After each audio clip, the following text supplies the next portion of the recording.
Test.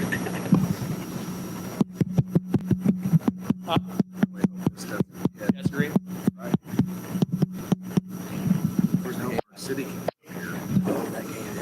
Hello. Hello. Hello.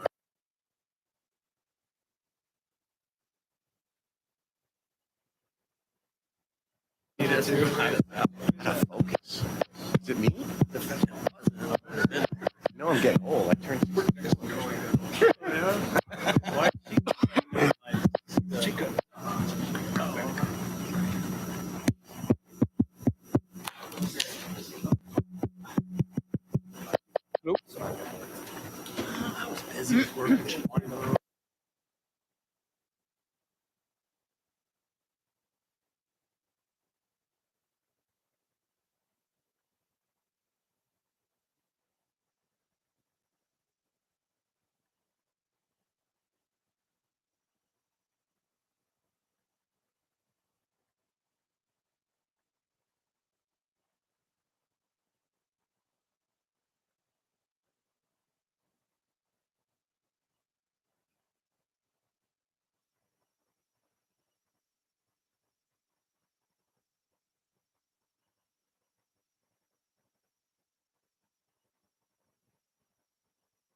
Valley Center City Council meeting, first part of the Valley Center City Council meeting for January 2nd, 2024 is now in session. Roll call. Mayor Cicerillo. Here. This is on. There we go. Okay. Councilmember Colbert. Here. Councilmember Wilson. Here. Councilmember Bass. Here. Councilmember Anderson. Here. Councilmember Gregory. Here. Councilmember Kerstetter. Here. Councilmember Evans. Here. Councilmember Stamp. Here. I do not of the Ministerial Alliance, so please rise for the Pledge of Allegiance.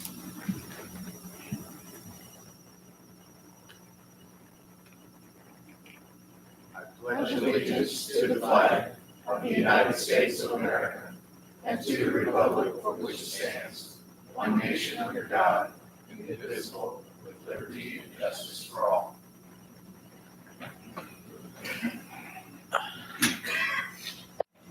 All right, just real brief for those of you that are here that may not know why I said the first part or why the agenda looks like it is.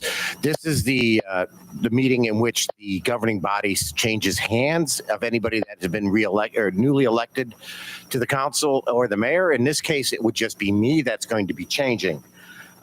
So the first part will probably be relatively quickly. But I want you to know this, the first half we'll go through this and I'll close out the meeting. There'll be some ceremonial and legal stuff that has to happen between, and then the meeting will continue under the new council and mayor. So with that said, we have motion to approve the agenda, the first part of the agenda. I make a motion to approve the agenda as presented. Second. I have a motion and a second. Is there any discussion? All in favor, raise your hands.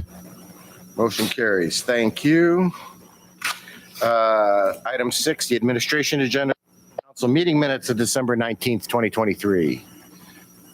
Make a motion to approve the minutes of the December 19th, 2023 regular council meeting as presented. Second. I have a motion and a second. Is there any discussion? All in favor, raise your hands. Motion carries. We have no presentations or proclamations. We're at the point of the meeting where there's the public forum. If there's anybody here that wishes to speak an item on this agenda, please let me know. Not seeing any. We'll move on. There are no appointments. There are no committees and commissions. There is no old business. So that takes us to this really quick, wow, who had bets on this? Because I didn't think it was going to take 3 minutes. I was going for 5. But so at this point, we're really going to, what will happen now is I'm going to go ahead and adjourn the meeting. And then we'll do the, hang on here, maybe I'm not. Okay, we're going to adjourn the meeting. But before I do that, there is a few words I'd like to say. So maybe I can extend it to 5 minutes with me now. I've served the city of Valley Center for 14 years. I was honestly really surprised when I never really looked at how long I had done this. It wasn't until I read an article in the paper that Chris did on me that made me realize that I had served the city for 14 years. I have been absolutely honored and blessed to have that time on the council. I've seen a lot of things happen in this town over those years. It's all for the best. The city's grown. And I can't thank everybody enough that supported me over the years. The citizens, it's been an amazing ride. To the department heads, I've known you all for quite some time. You guys have done a fantastic, I was going to say fantabulous job, and I've really appreciate each and every one of you and what you've done. I've seen.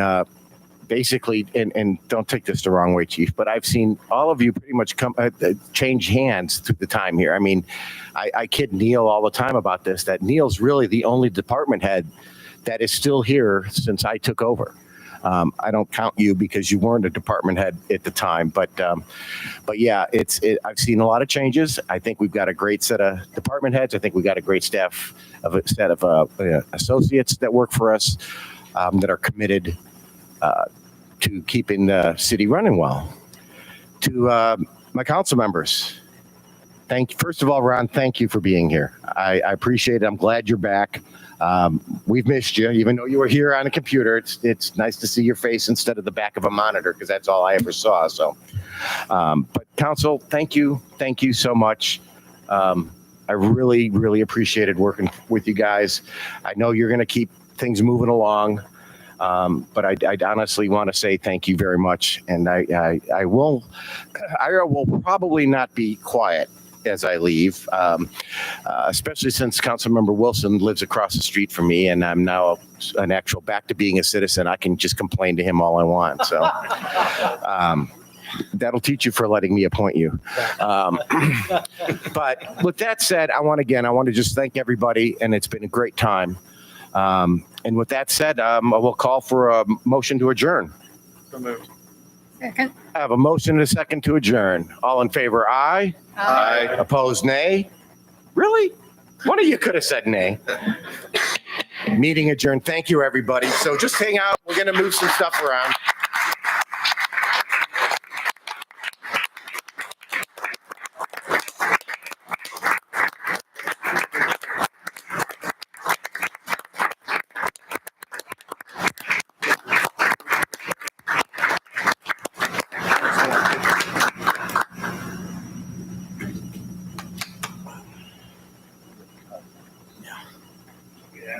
Too many chairs on the plane.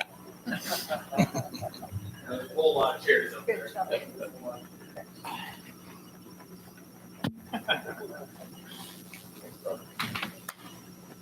You're not doing the applause. You're right.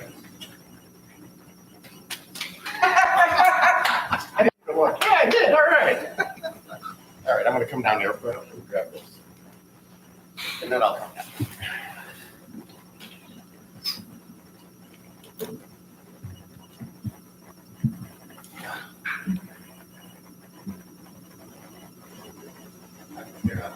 The official picture of that. Today, on behalf of the city and the citizens, thank you for your service. 14 years, thank you. That's Well, the mayor was only before, so. That's a big shoe to fill, so. Appreciate it, thank you.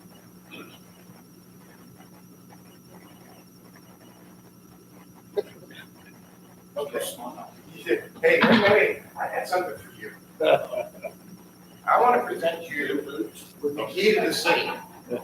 This key opens absolutely nothing. However, this key does. That is the key fob to the city, sir. And I kid you not, that's what you will get to get into and out of the building. Jet, don't read the name on that, it's the same. Yeah, I'm gonna read it out loud. And I also want to have the hammer to be able to do this.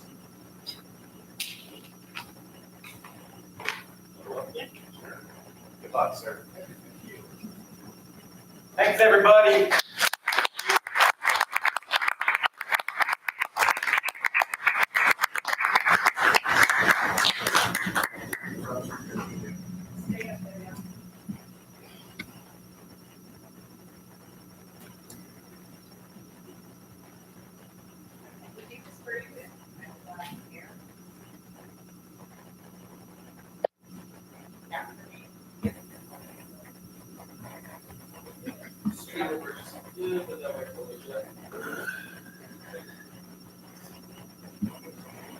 I do solemnly swear or affirm that I will support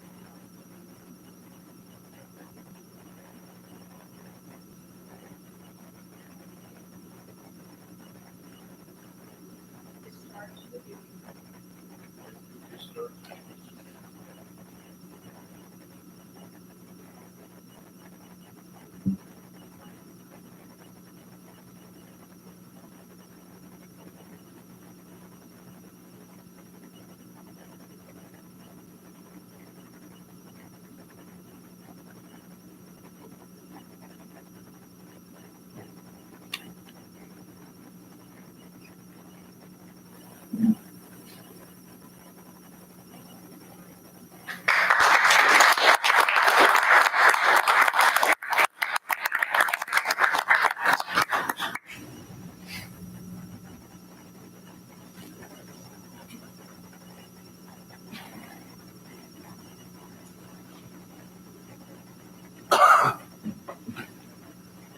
Oh, he's got a seatbelt up here. That's nice.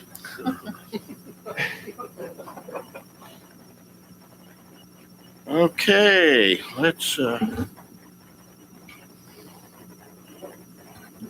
call this meeting, second meeting of January 2nd, 2024, back in session. Okay, have a roll call. Mayor Truman? Here. Councilmember Colbert? Here. Councilmember Wilson? Here. Councilmember Bass? Here. Councilmember Anderson? Here. Councilmember Gregory? Here. Councilmember Kerstetter? Here. Councilmember Evans? Here. Councilmember Stamp? Here. Okay, we'll move on to approval of the agenda. Move to approve the agenda as presented. Second. Have a motion and a second to approve the agenda.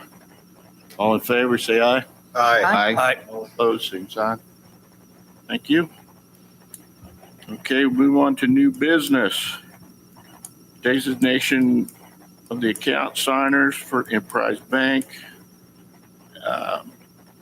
Halsted Bank, and Interest Bank.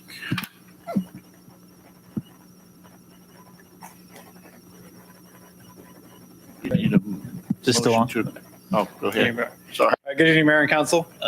Tonight, since we do have a transition of mayor for our designated signers at our bank accounts, we must make that change on the official record so that I can turn that in and make those official changes for the designated signers on our bank accounts.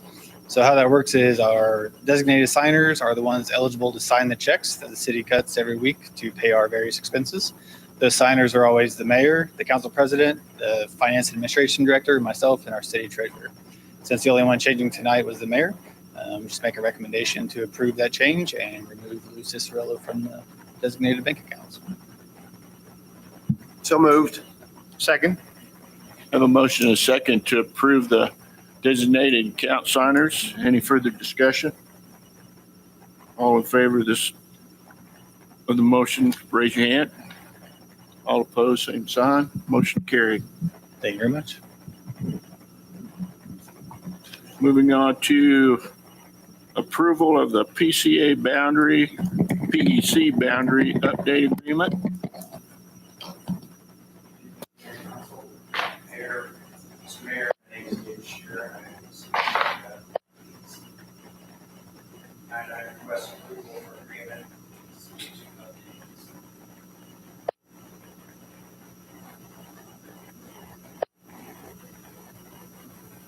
Something that Sedgwick County requests whenever there are properties annexed or de-annexed from the city limits. City hadn't done this in quite some time, so city staff requested that PEC assist with this. I will stand for any questions.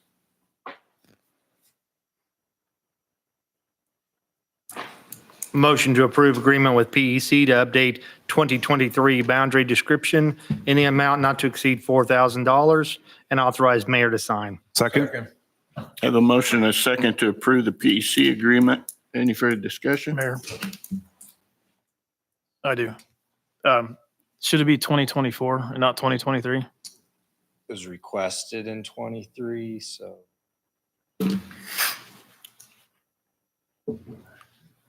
It's for the 2023 boundary, I believe. And so it's for what's existing as of 2023. Okay.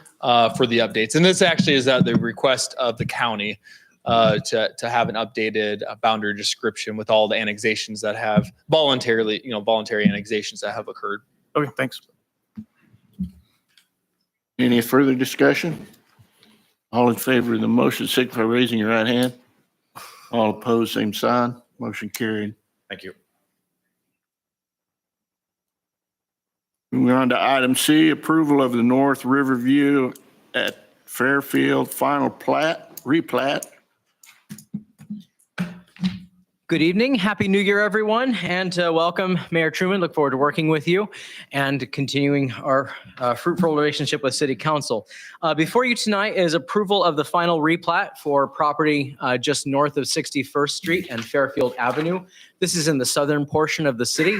And so again, just as a refresher, a replat is where you take existing property that has been platted and you divide it up into a different configuration with new legal descriptions. So in this case, this replat is taking sections of two existing parcels of land that were previously platted and combining them into a larger single parcel of land. So you'll see the plat map. Barry, if you can go to the previous page. Thank you. So this is the platting document itself. We do have the Mylar copy for signatures once we have City Council approval. But again, this will create Lot 1, Block A, 5-acre parcel of land. The owner, the applicant, Steve Conway, is looking to sell this newly platted parcel of land into private ownership to someone else to build a single-family home. And so along with the platting documents included in the agenda packet tonight are a couple of other documents that cover utility easements and agreements, as well as some covenants. So those have been provided to the city as well, and they have been filed already with the Register of Deeds office. And also, just as a refresher, with a replat or a final plat, how this works is once it's been approved by the Planning and Zoning Board, it comes to you as City Council. Again, this was approved by the Planning and Zoning Board last month. And once City Council, should you vote to approve this, once it is approved, this will be filed with the Sedgwick County Register of Deeds office, and this new platted property would become official record and official parcel. With us this evening, we do have Matt Tucker, who is the applicant's engineer, who can stand for any questions, as well as myself regarding this final replat. Any questions of the council? It's not. Get a I motion. do. Oh, Yes. oh, Got buttons up here, I'm sorry. Just curious, does this include the dog training building that's right there at Seneca and 61st? No, this is farther to the west of that. It's So this west. abuts the river. So this is at the end of 61st Street so there's the dog training facility, and then as you head west on 61st, this is at the end of that road. Thank you, Barry. So this is 61st. So where 61st curves down and goes south to Fairfield, that's where this is. So that training facility would be farther to the east of this property. Okay.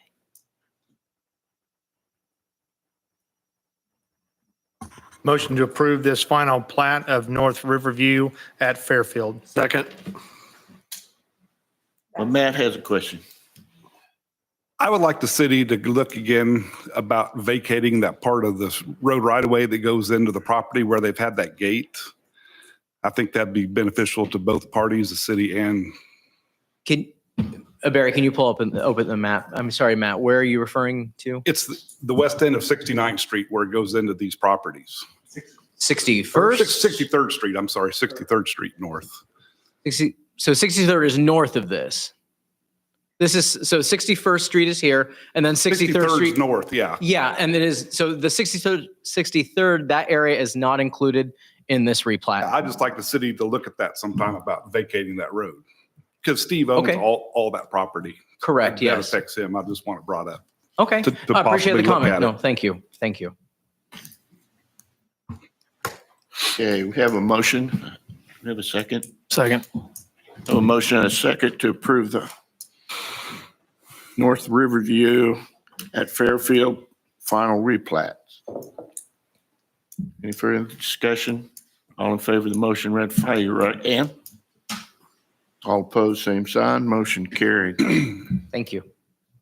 Thank you. Moving on to ordinance 1401-24, special use of the 85th and Ridge Road southeast section. I know we have some public discussion, but we'll open that to you first, and then we'll go to the public discussion. Thank you, Mayor. Again, good evening, everyone. This is the special use application for property southeast of the intersection of 85th Street and Ridge Road. This was reviewed and approved by the Planning and Zoning Board at their meeting in December. And so what happens with a special use application is once it is reviewed and approved by the Planning and Zoning Board, it then comes to you as a special use ordinance. So the first reading is tonight, and then the second reading would be in a couple of weeks. So the ordinance 1401-24 establishes and approves the special use of mineral extraction operations on the property. You'll see in the ordinance there is a legal description.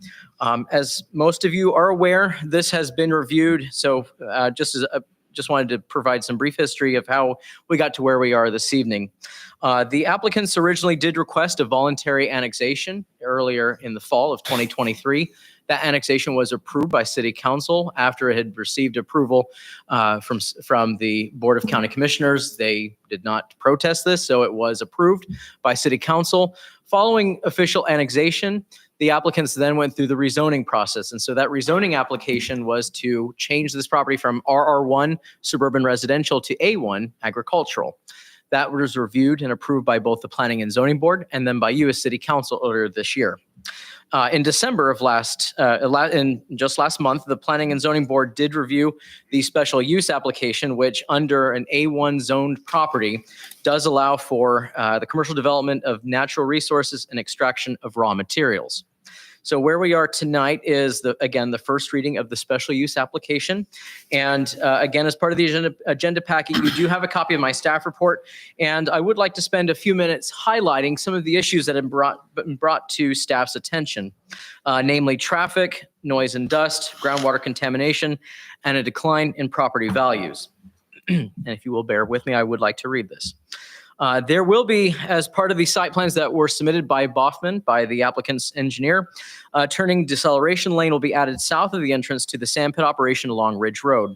This turning lane will help with the increased truck traffic on Ridge Road. With only one entrance to the sand pit operation, there should be no increased traffic on 77th Street or 63rd Street. Based on the routes used by trucks, traffic may increase on 85th Street, but there will be no access to the sand pit operation off of this street, which is paved and in good condition. I would also reference at the end of my staff report, we do have some traffic data, and I will share that with you. So again, this information comes to us from the Sedgwick County Public Works Department and the Sheriff's Office. Looking at first the section of Ridge Road between 85th and 77th Street, which would be immediately adjacent to the sand pit operation. In 2022, the average daily traffic count stood at 3,862 vehicles per day. The proposed sand pit operation is proposed to have between 150 and 200 trucks a day. Now, with this being taken into consideration, if you look at that existing number for 2022, at 150 trucks per day, that increase would be 3.8% of the existing daily traffic count. At 200, that increase would be 5% in daily traffic counts. So again, between 3.8 and 5% increase of traffic counts in this section of Ridge Road. We were also able to collect traffic accident data from Sedgwick County as well. Again, for the section of Ridge Road between 85th and 77th Street. You can see here we have data for 2020, 2021, and 2022. And then we also looked at another section of Ridge Road, this section between 53rd Street and 77th Street. So a section of road between that would be south of the proposed sand pit.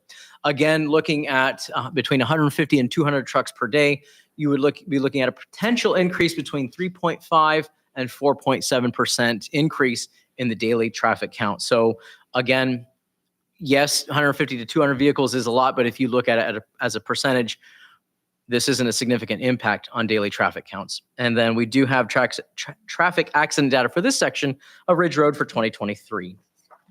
Looking at noise and dust, as presented in this report and from Baughman, the site plan does call for a 6 to 8 foot high earthen berm to be constructed around the entire perimeter of the subject property. This berm would be 24 to 32 feet in width, and native grasses that would grow between 3 and 4 feet in height would be planted on the berms once they're constructed. Excuse me. The berm will significantly reduce noise and dust pollution in the surrounding neighborhood. As indicated in Mr. Philmeyer's letter, there will be an on-site water truck that will be utilized for dust mitigation on the vehicular access route located on the west side of the subject property. It will be used whenever necessary to prevent dust from leaving the operational site. In Mr. Meyer's letter, he also indicated that the sound level of the sand pit and rock crushing operations will remain below 85 decibels as required by the Mine Safety and Health Administration. In researching this decibel level, according to the United States Centers for Disease Control, the following sounds and noises are around the same level. A normal conversation or air conditioner is at 60 decibels, a washing machine or a dishwasher at 70 decibels, city traffic heard inside of a car between 80 and 85 decibels, and a gas-powered lawnmower or a leaf blower, 80 to 85 decibels. Along with the berm, it should be noted that the original conditional use application that was submitted to Sedgwick County showed the edge of the sand pit operation as being closer to the property line than what is now shown on the site plan, which is also included in the staff report. The edge of the actual extraction operation has been moved from 100 feet from the property line to 350 feet. This will also help significantly reduce noise and dust pollution in the surrounding neighborhood. Now, in conjunction with this, I did want to share that there have been significant changes in the proposed site plan, in the proposed operation from what was originally submitted to Sedgwick County earlier in 2023.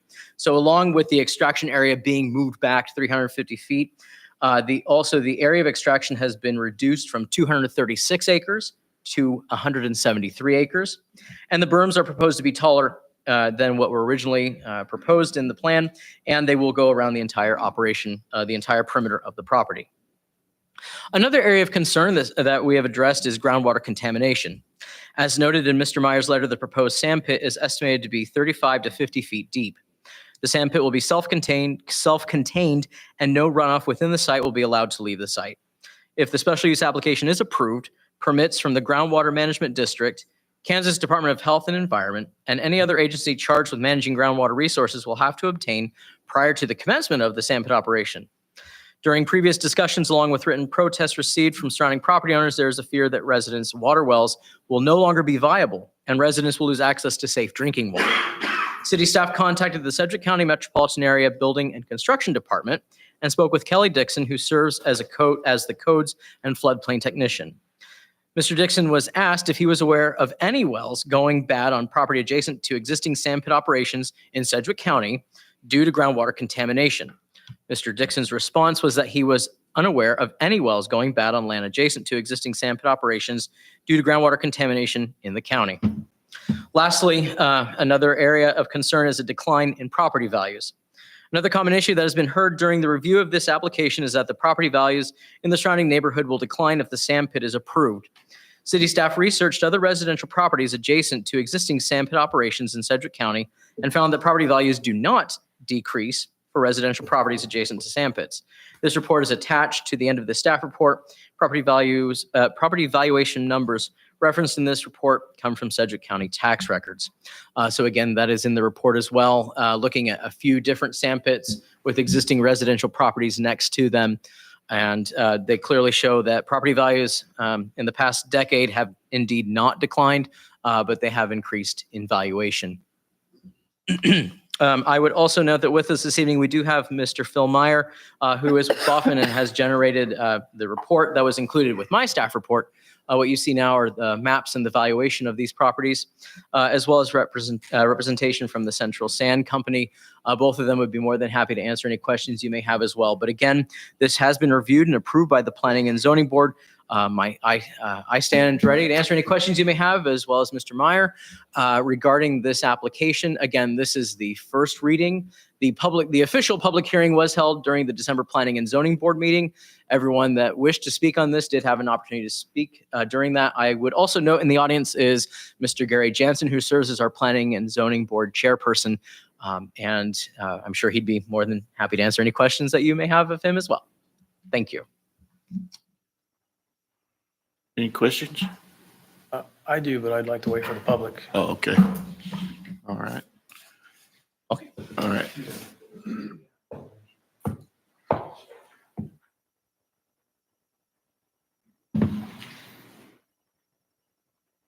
Okay, thank you. Good evening, Phil Meyer with Baughman Company, agent for the applicant. With me here tonight is Blaine Martin with Central Sand to answer any questions you may have. If it's okay with you, I think what I'm planning on doing is I'm going to do a presentation to you, the same one that I did to the Planning Commission. And then normally in a public hearing like this, when it's over, there's an opportunity to rebut or answer questions for you. So I'll come back up when that is over. I think I got a little long-winded or windy at the Planning Commission. So tonight I'm going to try not to do that to you guys. And so if you have specific questions, let me know. So Central Sand is the applicant. That is a subsidiary of Fremar Corporation. Fremar does have their offices here in Valley Center. They're part of your community. They're a well-known operator in the city, in the Wichita area, the Wichita market. They did the sand pit at what is the Coves, which is 53rd and Tyler. It's now being developed as a residential development. They did the sand pit at Castaways, which they're still operating on, which is 45th and Hoover. And it actually has a subdivision going up around it, which is a little unique, but there's a development going in there while they're still doing the sand. Am I close? Ah, perfect. Thank you. They're hoping their next stop will be the 77th and Ridge. Sand is a commodity. And basically these operators have to go where that commodity is at.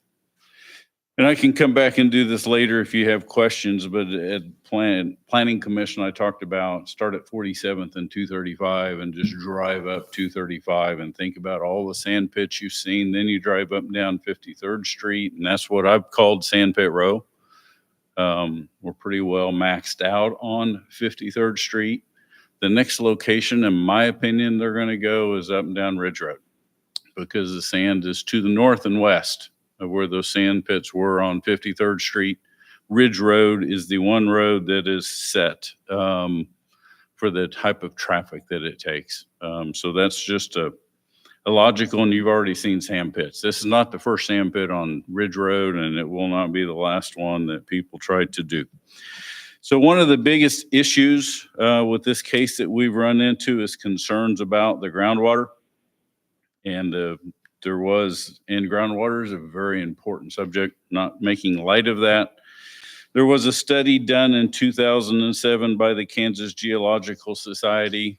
Donald Whitmore was a professional geologist that did that study to determine the effect of groundwater runoff into sand pits. And this was done at the request of the Groundwater Management District, the Planning Department, Sedgwick County Public Works, and the Wichita Area Builders Association, that they wanted to do this study and figure out if there is an impact, because the question comes up every time you go do a zoning case for a sand pit, what's going to happen to the groundwater? That study that Donald Whitmore did at the end of the day was rather inconclusive. I mean, there's parts of that study that lead you to believe there's contamination that occur, and there's parts of the study that tell you that contamination is not occurring. It was, end of the day, inconclusive. There was supposed to be another study after that never happened and never got funded. I would point out to you what Ryan showed you from Kelly Dixon, who's been with MABCD Sedgwick County for 30 years at least. But he's never had an issue with groundwater. I'd also point out to you that KDHE, Kansas Department of Health and Environment, has never shut down a groundwater pit in the state of Kansas, posting no fishing, no swimming, can't be around this water. And I'm not talking here in Sedgwick County, I'm saying in the state, they haven't never done that to date. So the secret, as we do these sand things that we do to prevent problems, is we are going to have a self-contained site. So we do not want water from off-site running into this sand pit. So if you approve the zoning, one of the many permitting things we're going to do is a drainage plan to Sedgwick County, showing them how we're going to divert the water around this site over to the river, and it's not going to run directly into the groundwater. In doing that, you know, we could make the statement. So in doing that, only runoff that goes into this sand pit is within our self-contained site. So the berms we're building falls inside the berm, just going in the water, falls outside the berm, just going around the water. I can make an argument with you that that water would have less organic compound in it when we're done than what's occurring to it today with the agricultural use that's happening on this property today. The other thing, everybody's worried about their well, and rightfully so. I understand that. There is a requirement that our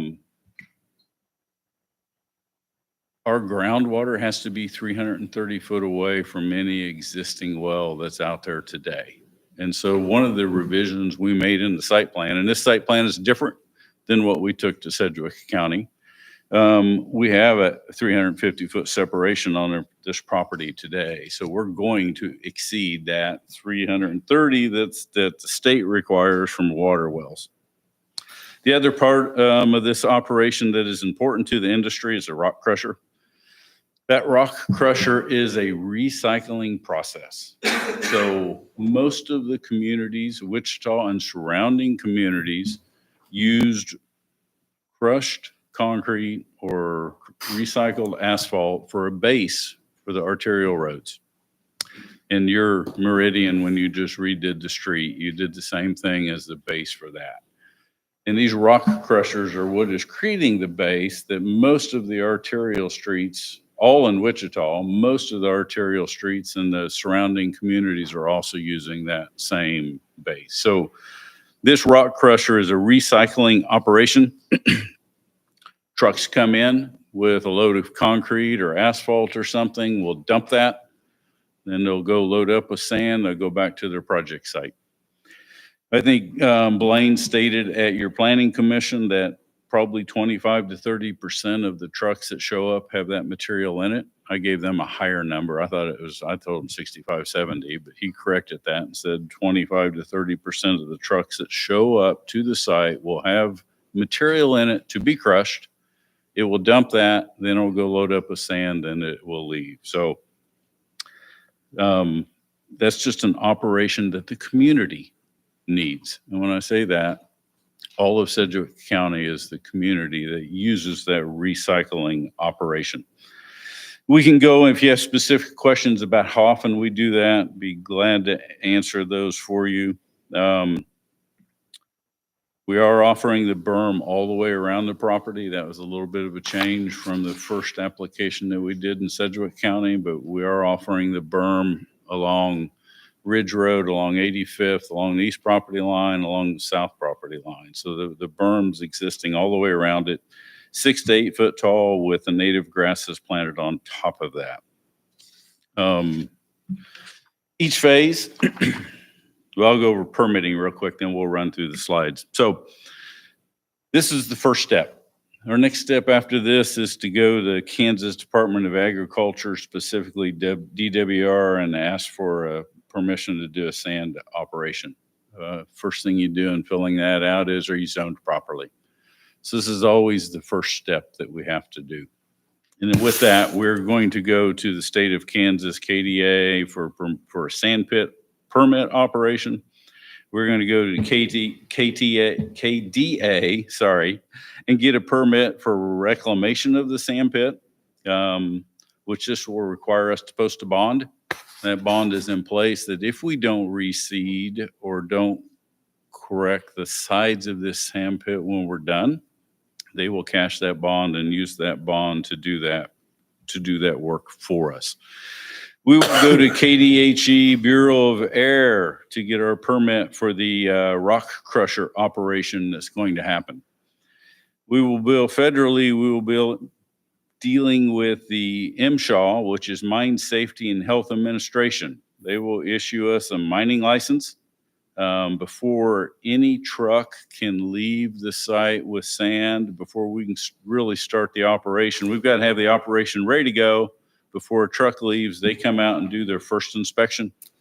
Then they will do quarterly, Central Sand is required to do quarterly reports, incident reports, whenever that happens. Plus, MSHA will do 2 site visits per year to the site, showing up. Sometimes they let them know when they're showing up. Sometimes they just show up. But they're from the federal government. They're watching them. Sedgwick County, we will have to do the drainage study that we talked about, and I'm sure Sedgwick County will include Valley Center in that drainage study, as they tend to work together. I know neighbors are concerned about drainage. We've already been in contact with Sedgwick County because their drainage engineer got a hold of us last week going, hey, what's going on up here? What are you doing? We're going to have to approve plans. And I said, I know, we are, if we get zoning. You don't have any plans to approve if we don't get the zoning, but we are aware of that. And if it takes additional easement right away, whatever it takes to do the drainage plan properly, we will provide that to Sedgwick County. They will be sharing that with the city of Valley Center as we go through that. Also, the decel lane that we've offered to build, which I know is going to be a requirement, so we offered it. Sedgwick County will have to approve those plans before that can be built. So it'll be built to their standards. If we could do the PowerPoint. I've got it. I am PowerPoint. Nice. Look at there. Okay, so quickly as I can, this is a example of a location that has got a 6 to 8 foot berm on it with native grasses on top of it. I like the slide on the left the best, in that you can see the tops of houses in there, but that's all you're seeing is just the tops of houses. And I think this is the view people are going to see going up and down Ridge Road. These are photos of the operation. So that is the piece of equipment that is out there actually doing the sand extraction, pumping it over to their area. These are slides of the day-to-day operation and how this looks. And you can see the material that's been stored up and set on the side there. You also, on the slide on the left, notice how it's wet.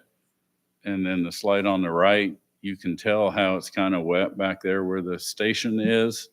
That is Central Sand watering down the site to knock the dust down on the day-to-day operation. And they do that in areas where traffic occurs so that they're not knocking up dust.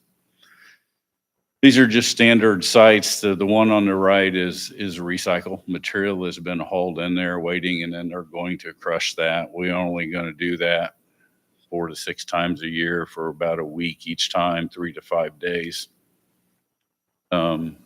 These are pictures from what we call Castaway or 45th and Hoover site is where that site is located.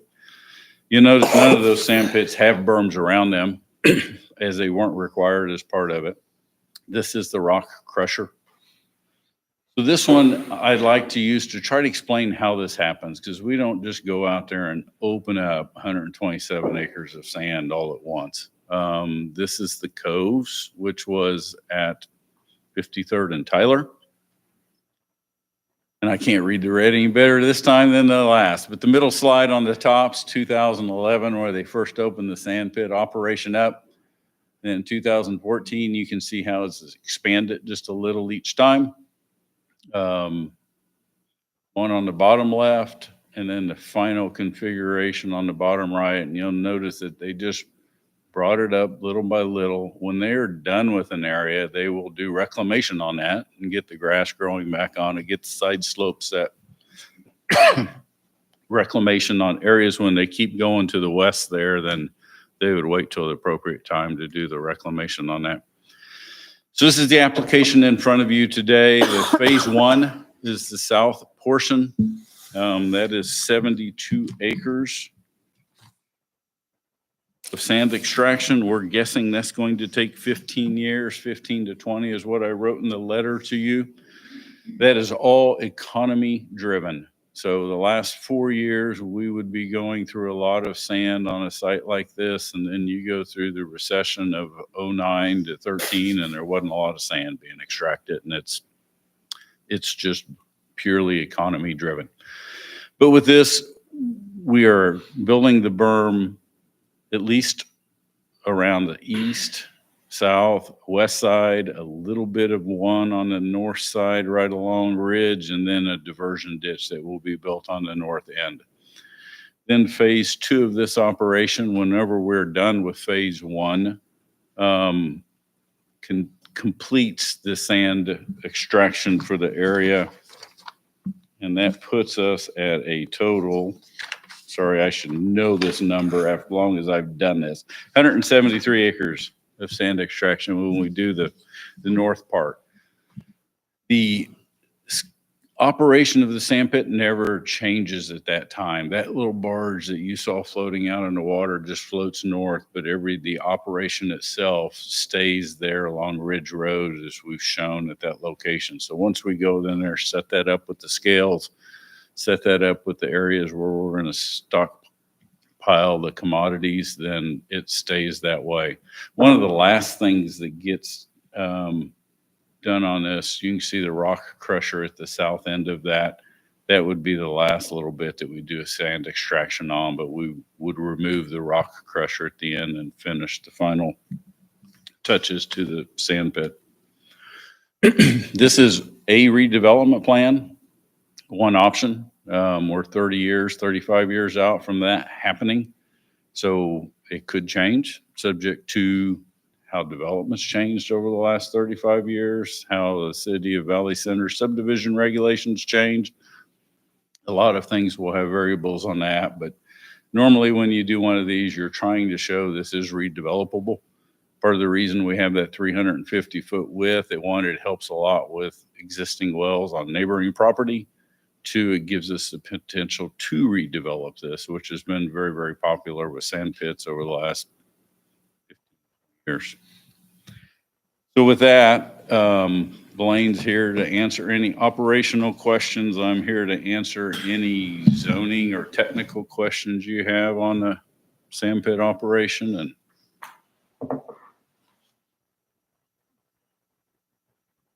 Yeah, I changed my mind. I want to ask him some questions. So in your memo, you said the hours, you mentioned the hours. yes, sir. Or what days of the week are you going to be operating those? Just Monday through Friday, or do you open Saturdays? Saturday till noon. Okay. Piggyback off of that, your rock crusher, when are you going to be operating that? Monday through Friday, What- 7 to 5 on that one. No weekends for. No weekends, and you'll be done? Right.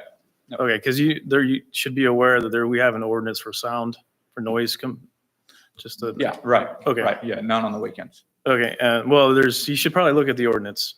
Brent can help you out with that one. That way you're not exceeding the decibel levels, excuse me. How soon on the phase one, how soon are you going to build those berms?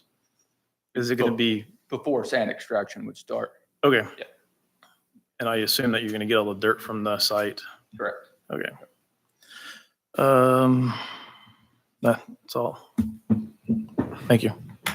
One of the things I cut out of my presentation, so MSHA, when they show up, one of the things they do is a decibel check, which is 85 decibels. And to date, Central Sand has always passed that. I think our limit is below that. Yeah, I hear you, and we will look into that further with you. Councilman Colbert?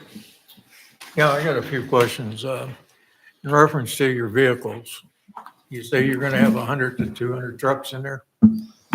Yeah, we have put in a report, we're gonna have 150 to 200 trucks, and that's when we are up and running normal pace. So Okay, in The a 12-hour period, how many trucks would be parked there? would be parked on site. Yes, And yeah, Yeah. so Should be none. could be none. Nope. Okay. And the trucks that you use, is it the same as I got to go back to the old days. Dirt buckets, are they going to be covered? The trailers, yes. Tarps. That's going to be, are you going to wet it down prior to So, leaving that or what? correct, with sand extraction, naturally, water hits off the conveyor belts down to the sand and it stays wet. And they're mandatory tarping zone on site before they leave. Are you going to do maintenance on your trucks in there? No, we have our shop at 7945 North Broadway where all maintenance happens. Okay, let's take a average day. Goes in there, you start at 7 o'clock in the morning, how many trucks are going to be sitting outside waiting to get in? There should not be any. We will open the gates before then. So if there are trucks there before an operator were to get there, they would be on site, not on the road. So from what you just said, and what I understand to be correct, the dust level from a vehicle, a truck in that area would be just about minimum or none at all? Minimum. Minimum? Okay, thank you. Councilman Bass? How many of those 150, 200 trucks, what percentage of those will just head back south down Ridge Road? Just in your estimation. I want to say in the upper 80s. Honestly, for Right. trucks heading south is, I'm going to say that conservatively, Okay, 80+%. gotcha. Yeah. And then if any that are going north, they'll probably go through town, but I would imagine they're going to go to neighborhoods around Valley. What would be the purpose of them coming north and then back through town? Jump in No, on go that ahead. for a minute. Just so that I'm clear, asked that question at Planning Commission, and I made the answer 70% south, 30% north, because I wanted to be conservative. Okay. And Blaine corrected me to 85% south, 15 north, and then Planning Commission went down this rabbit hole of what's all that traffic going to do driving through our town, and what's it going to do to our town? And I don't know that many of the trucks are going back up to 85th and going into Valley Center, except when Valley Center needs the sand and the growth. And one of my arguments to Planning Commission, I may be going down a rabbit hole you don't want, but I think this maybe is where you're heading. And one of my comments to Planning Commission was they're either going to drive down 85th or they're going to go down to 53rd and drive up Meridian, but they've got to drive through Valley Center to get to a project in Valley Center that's growing. Whether that's a new subdivision, whether that's a new arterial road, whether that's a commercial building, whatever, they've got to be driving through Valley Center to get there.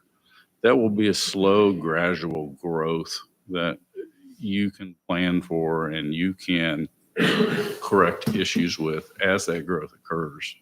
If that makes sense. Yeah, it does. Did I take that a different direction? You Nope, were that's right wanting? where I was, that's right where I was looking, so. Yep.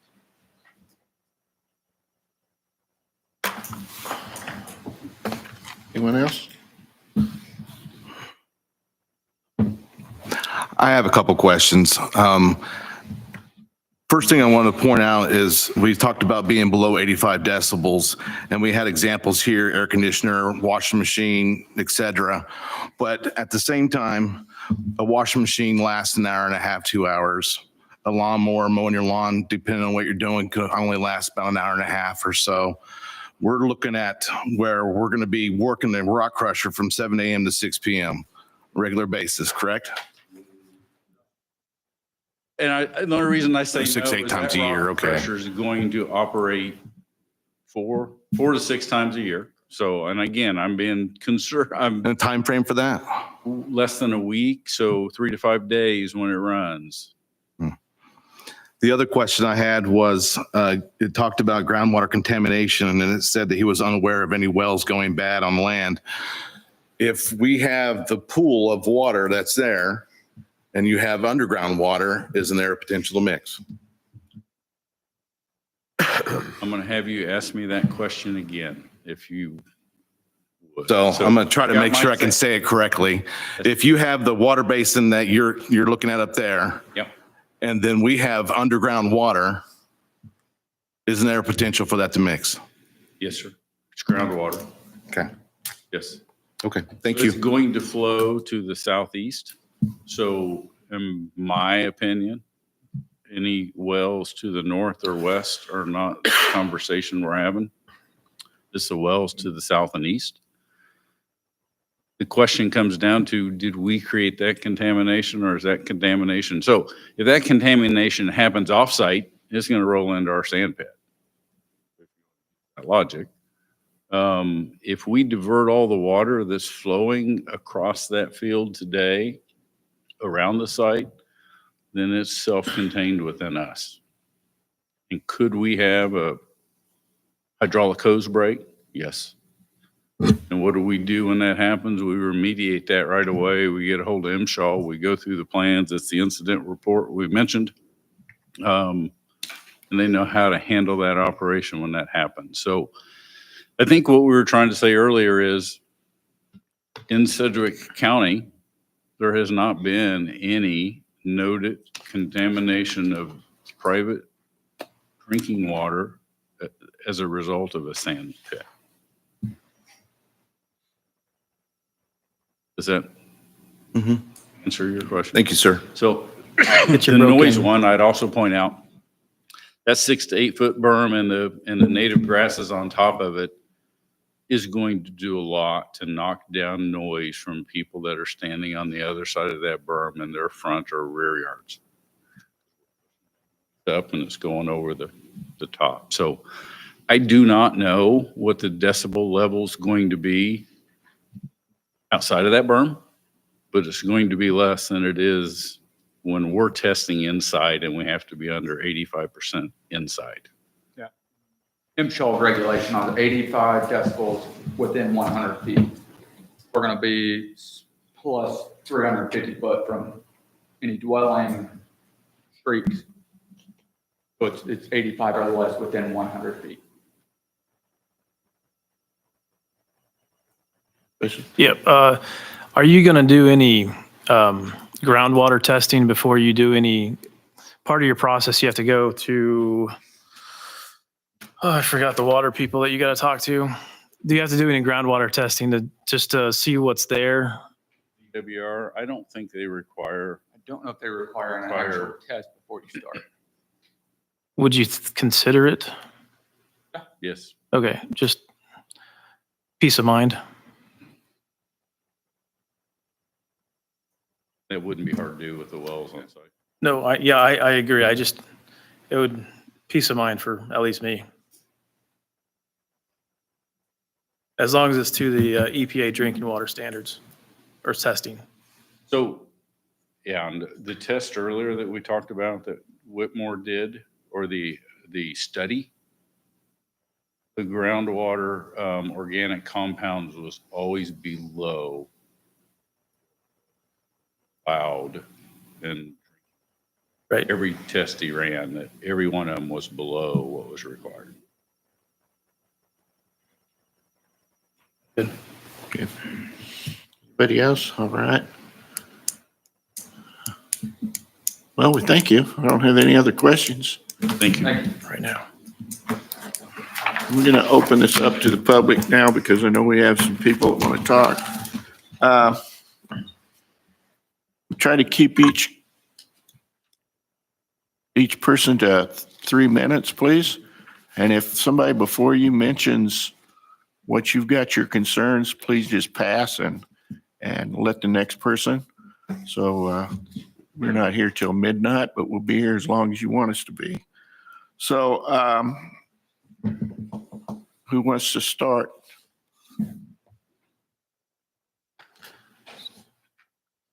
Okay, I have a list here, so I guess I'll just, Deanna Bush. Just state your name and your address to the council. Good evening, council, mayor. Congratulations, sir. Thank you. My name is Dina Bushell. I live at 8020 North 63rd Street, Southwest Valley Center. I told you from the get-go, I'm going to be here until the bitter end. And my hope, I'm not going to give you a long speech tonight because I've presented all of my oppositions to everybody, whether you've read them or not. I have had no feedback. I've sent multiple emails. My neighbors and I oppose this 100%. I cannot tell you how frustrating it has been to sit here and listen to a prepared speech that every time I turn something in, the owner and the operator gets an opportunity to rebut it, and I can't come back to you and say, I disagree. There have been, to my knowledge, no sand pits started in a residential neighborhood. There have been residential neighborhoods go up after the sand pit has started, but there's not been one dropped in the middle of a residential neighborhood, and that's what this is. This is our neighborhood, folks. This is where we live day in and day out. It's going to be in my front yard. And I mean literally in my front yard. Sure, it's going to be over an 8-foot berm. You know what? The noise that he talks about it containing, I live on the west side of the big ditch. Where's 81 Speedway? We all know where that is. I can hear it every time they run. 8-foot berm, 61 or International is just down the street. I hear them every time they run. I know you do too. You live in Valley Center. I know that you hear them. You're 85 decibels. It's not going to be reduced a whole lot living in my house. 200 feet from my front door to the property, to the edge of their property. 200 feet. That's how far we're talking about. Is it another 600 or 800 feet to the rock crushing and to the sand operation? Yeah, probably so. And that's fine. But again, I have said my piece. I remind you that this is a residential neighborhood that you are looking at. All of the good things that they have said, sure, it's great. Sand is needed. I'm not going to disagree with that. I just don't think you need to put it in this residential neighborhood. I've asked you time and again, and I know my neighbors have. Have you driven out there? Have you looked? Have you sat in my driveway? You're welcome to come sit in my driveway and look at where that's going to be and where that drainage ditch is going to be. It's going to run right to the north of my property. And they say self-contained. Are they putting down a rubber bladder underneath this? Because I don't know of any water that is self-contained and doesn't flow somewhere. It goes somewhere, folks. It comes off of that berm, it goes into the sand pit. That sand pit gets contaminated by oil or diesel fuel or something to that effect. It's going to soak into the aquifer, or it's going to run through or flow through the berms, seep through the berms eventually. Are they going to put up a rubber bladder? Probably not. You can't stop it from running somewhere. Again, my residential neighborhood, I hope you will consider everything that has been presented you from the start, from the time that they requested annexation, because that's how long we've all been opposed to this, even back to the county. Read the county's report. The county lays out in detail the reasons why they recommended denying this. I urge you, deny this request. Thank you. Thank you. Jennifer Lee.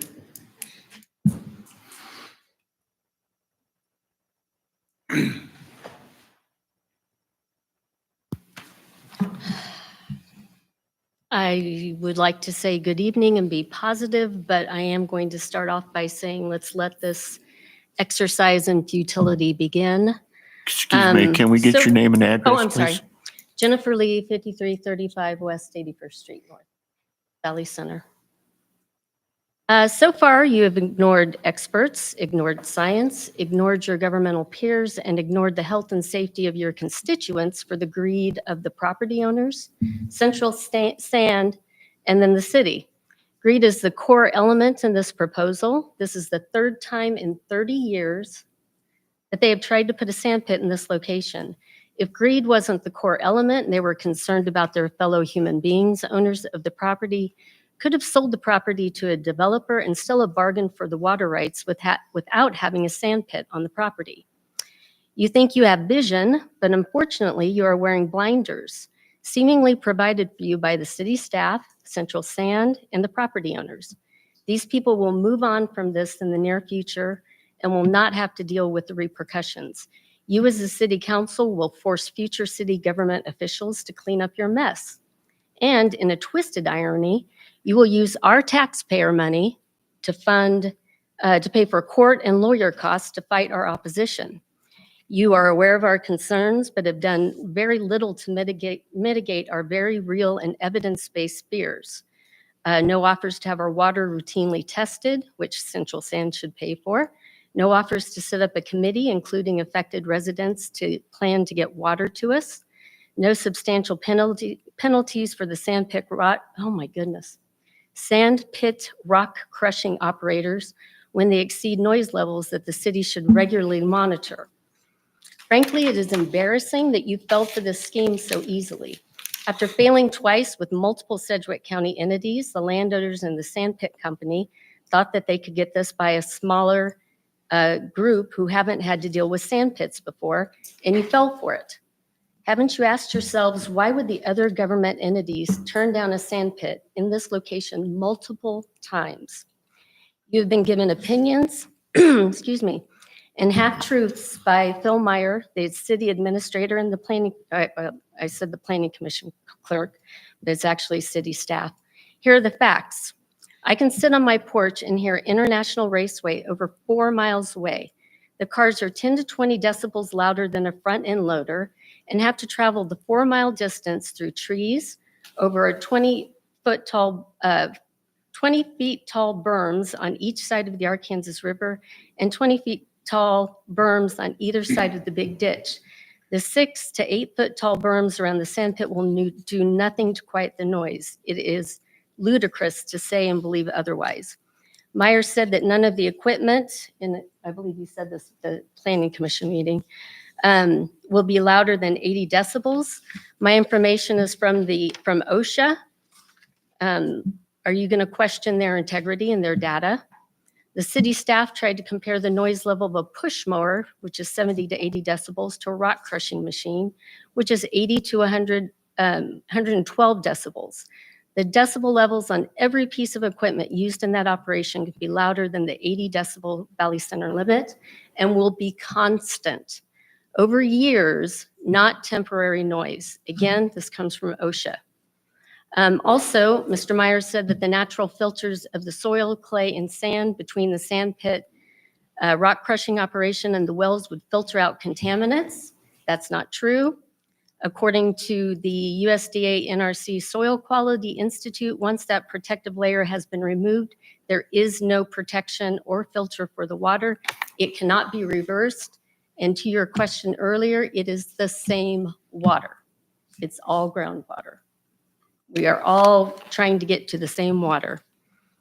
The 6 to 8 foot berms around the sand pit will do nothing to protect residents from the airborne hazardous materials. The piles of those materials are well over 8 feet tall.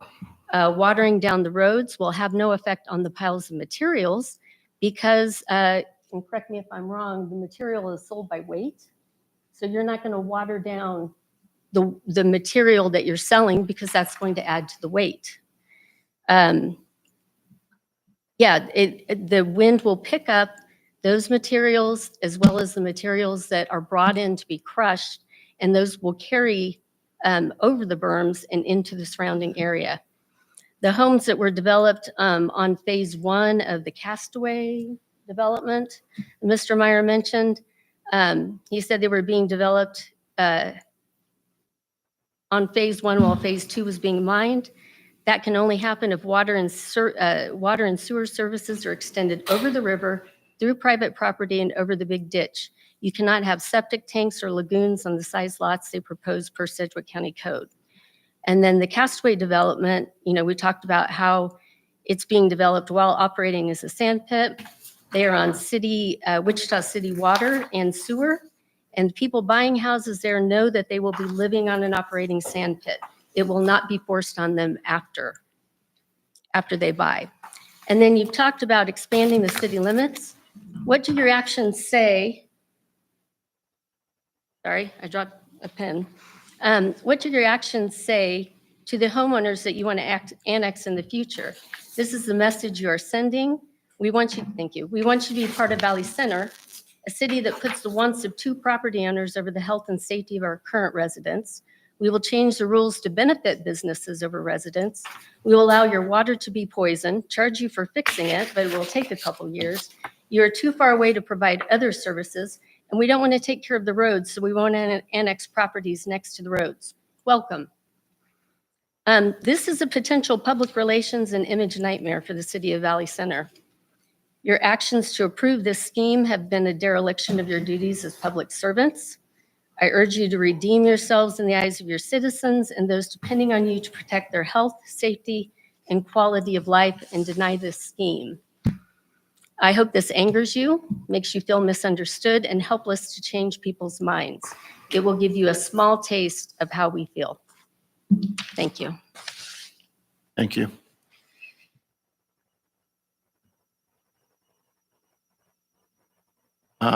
Gary Lee.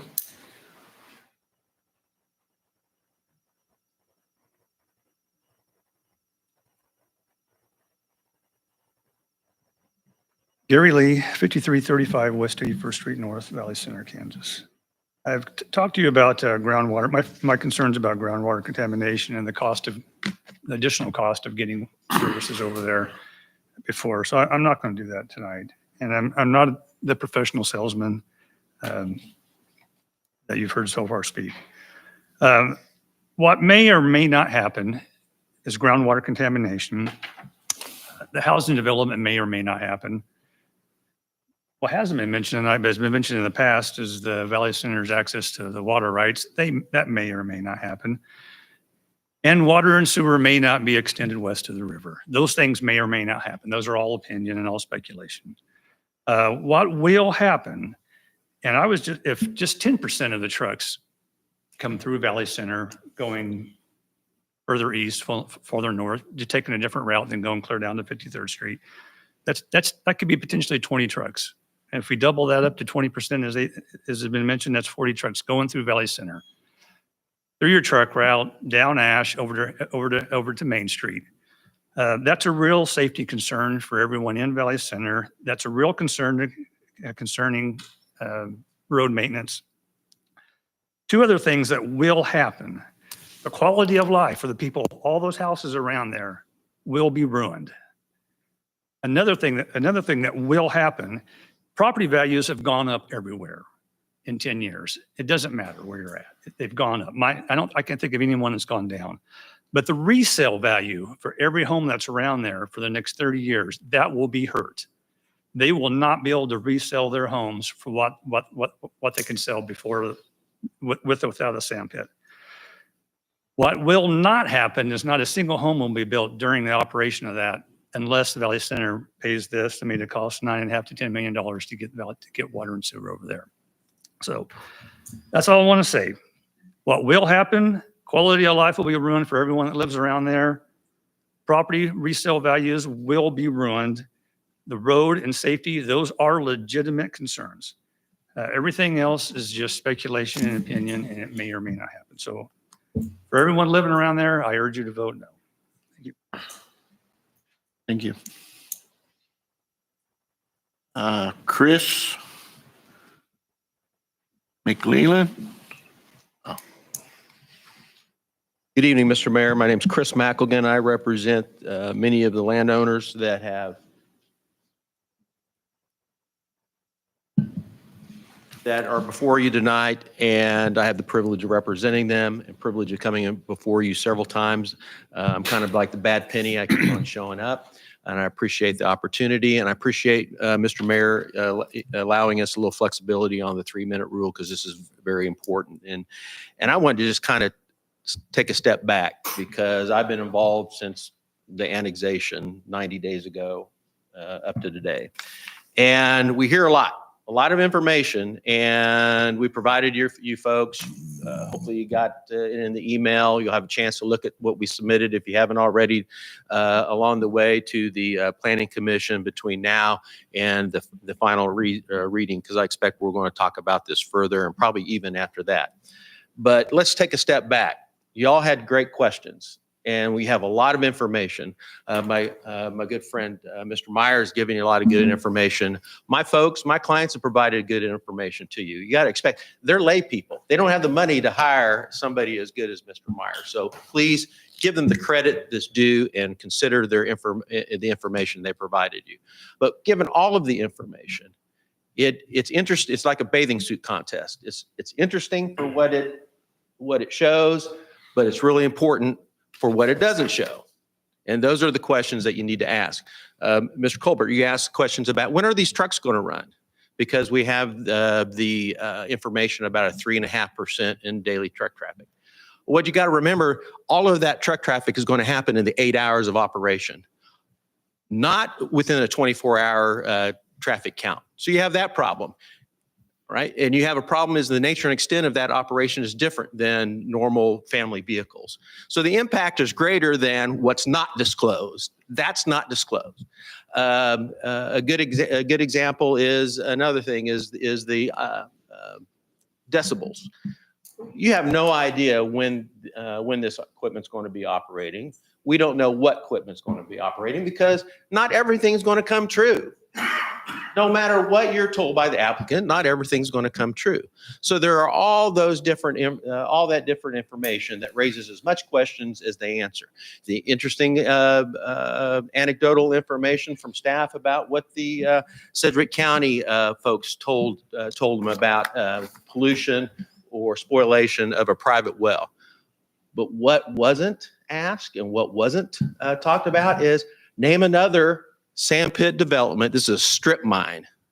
This is a strip mine. Let's call it what it is. A strip mine operation dropped in an area where there are over 300 private wells within a 1.5 mile radius. That hasn't been done before. And I think that's where we're at. And let's step back. Why did the Sedgwick County Metropolitan Area Planning Commission reject this? Because it's simple. It's totally incompatible with the existing residential character of that property. You can take all of these, all of this information, all these arguments, everything, and just basically common sense. Step back. This isn't the place for a strip mine. It's not a place for a strip mine. And I go back to, well, how did we get here? Well, in past meetings, it was we're going forward with this because Mr. Kerstetter likes growth. And there was information Mr. Bass mentioned. Well, the real reason why we're really after this is because of the water rights. Well, what type of growth? What type of growth are you looking at? If you're looking at your bread and butter, which was represented by my new friend, Mr. Clark, to the Board of County Commissioners, was this is our bread and butter. This property has been identified by our staff as a great residential development potential. I don't see how that fits within the growth that I think you're considering. I don't think the water rights, if that is the main issue here, those water rights exist now. And the only reason it might be a consideration is whether or not there's been a negotiation or some understanding that the grant or cooperation in the grant of the special use permit is somehow favorable or makes people more inclined to provide those water rights. If that's the case, we've talked about this before, you have an obligation to disclose those ex parte contacts in full because you're a quasi judicial body, not a legislative body. And I'm not saying there's anything wrong with that, but it needs to come out because if that's a consideration, the 300 within a 1.5 mile radius need to know that. And it's only fair that they do. So I come back to what makes sense. This operation, this strip mine is so out of character with the residential nature of the surrounding property of that density. It just isn't good city planning. It just isn't good city planning. And I encourage you to look at all of the information that's been provided to you by my clients. And I'm going to leave you with this thought. You're a quasi judicial board now or entity, and you're exercising a quasi judicial function, not a legislative function like you typically do. Okay, so are you going to tell these people that the 300, that we have weighed your interest against the interest of 3 who are absentee, they don't live there? Nothing wrong with that, but let's call it what it is. They're absentee. We're weighing your interest, your public welfare, your property values, your investment as a family in this area. And we're weighing the interest, and yours is found wanting. And we're going to tell you that granting this is consistent with your public welfare. And if you're not doing that, then I think that we owe them respect to say we're not doing that. We're not doing that. You don't live within, most of you don't live within the Valley Center city limits. And so we're really not going to consider that. We're going to consider the interest and give more weight to 3 folks that are involved in a small island that was recently annexed. And if we can say that, then they've had their due. And we'll move on and take this to whatever is the end result that will happen.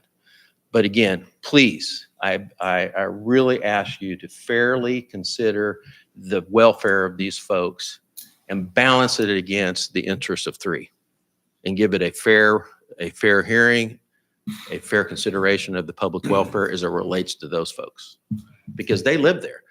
And as I told this, and I'll end with this, I told the Planning Commission, we have all these assurances and we think it's going to be this and we think it's going to be that. And I think all of those are made in good faith. But we know they're not all going to come true. And who bears the burden? The 300. The 300 bears the burden in every way, shape, or form. And who's going to hold them? Who's going to hold them harmless? There's not a bond that will pay them for this damage. And again, this is all taken care of by the fact that this is not the place to put this. In the middle of a fairly densely populated residential area with 300 private water wells servicing these homes, amongst other things. But to me, that just leaps out. You have at least 300 within 1.5 mile radius of this operation. It just doesn't fit. Appreciate your patience. I'll probably be talking to you again. I encourage you to please review everything that we've submitted and reject the application. Thank you. Crusader, you have a question? Do we have any more public? One more. One more, then I'll wait. Okay. Thank you. Penny Simpson? Oh, okay. Got one more. Okay. Sure. Jerry Hopkins. My name is Jerry Hawkins, and I live at 401 North Fiddler's Creek. I've been paying attention to this issue since my sidewalks are sexy speech. I came up here just to make that funny, lighthearted point because people are in controversy about the sidewalks, and I got fascinated with this issue. So fascinated that I sat through the entire meeting, came back for the second reading, sat through that entire meeting, went to California, missed the Planning Commission meeting, got online, listened to the entire meeting on YouTube because I think it's interesting. And you know what? They're right about these people speaking. These people are helping you in the event that you were to decide to deny the conditional use permit. So as they came up here and they made their points to you, they're helping the city defend its decision should it decide to deny the conditional use permit. The best trial that a trial lawyer can have for purposes of an appeal is one in which there is a close decision that could support either side of the case. And I'm here to tell you, based upon what I've heard, this is a close decision. It was mentioned that the Planning Commission voted in favor of this. But remember, that's on the closer look under the conditional use permit. That's not on the lower burden that we were talking about on the zoning change. That's the conditional use permit issue is a higher burden, more detail, more discussion than there would be on the zoning change. And guess how they voted on that? It's a 4-3 decision. So it's a close decision. And who doesn't like a ball game that's a close decision? That you can kind of see it on both sides. You can kind of see the point. For me, and this is just my opinion, I'm not sitting up there. You guys get to have your opinion and you get to vote however you feel. But for me, what it really boils down to is it too late?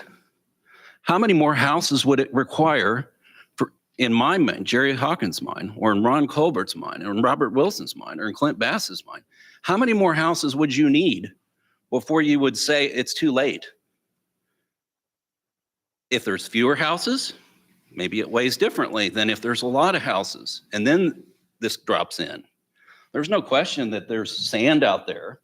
There's no question that these guys are going to make money. There's no question that this is going to be a disruption to the people that are around it, based upon what I heard.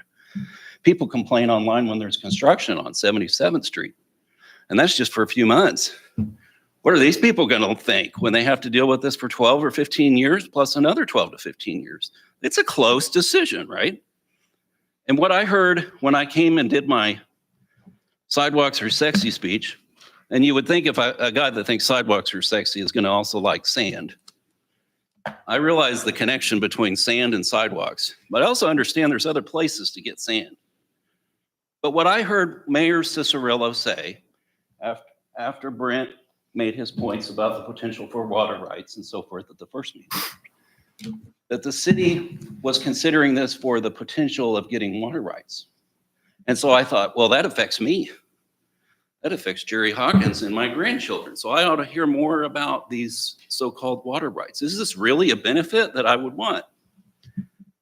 And so I listened to the Planning Commission meeting because I sent in some questions in advance of it. And I listened to the Planning Commission meeting, and Brent, at the 1 hour mark of that Planning Commission meeting, speaks for about 5 minutes. And I'd recommend that you listen to it if you haven't. But here are the highlights of what he said. The benefits are that there's 2 wells. One on the north side, one on the south side. He said that water is a needed resource. He said it would generate 34 million gallons a year of water, which is enough for 70 days of water. He said that the location is next to a water line on the north edge, which is used to sell water from the city of Valley Center to Wichita. So he's got me on the point that that's a great thing. I also think Ford Broncos are great things. I'm in love with Ford Broncos. I would love to win a Ford Bronco. I just don't want to pay for it. So I think this water potential for water rights, if you were to get it, is a great thing. But just because you enter a contest to win a Ford Bronco doesn't mean you're going to win one. And so what I've heard on the probability side of that question, you got the benefit, but what's the probability of the benefit? And lots of residents say, well, there's a harm. My water well is going to get poisoned. It's going to be contaminated. But what's the probability of that happens. Same thing happens on the benefit side too, guys. What I heard on the probability from Mr. Clark is that these are possible water rights. That's the same adjective used by the mayor. I heard Mr. Clark say that some cities have told him that after the sand pit goes in, the water rights just go away. But why is it only a possibility? Well, the water rights could be just disappear, no longer be available. He said that even if they have the water rights and they're willing to give up some of them, that you're still going to have to negotiate with the owner or developer to get those water rights. And I know people, and I know how negotiations work. And I know you guys know people and you know how negotiations work. It's not science as to whether or not this is a probability of actually getting the water rights.